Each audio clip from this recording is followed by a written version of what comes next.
पाकिस्तानी कौम ने तरक्की इसलिए ही नहीं की कि हमें तकसीम कर दिया गया, हमारी सोचने समझने की सलाहियत को ख़त्म कर दिया गया, हमें तकसीम किया गया फ़िरक़ों में, कौमों में, सूबों में, शहरों में, और हमें तकसीम कर दिया गया शिया सुन्नी फसाद में, यूथिया पटवारी में। हमें हर एक हिस्से को तकसीम किया गया।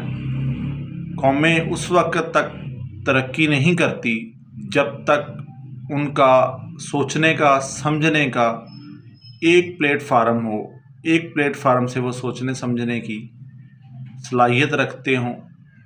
और जो कौमें तकसीम हो जाती हैं, बट जाती हैं अपने अपने महवर में, फिर वो कौमें तरक्की नहीं कर पाती। मोर वीडियो सब्सक्राइब नाउ।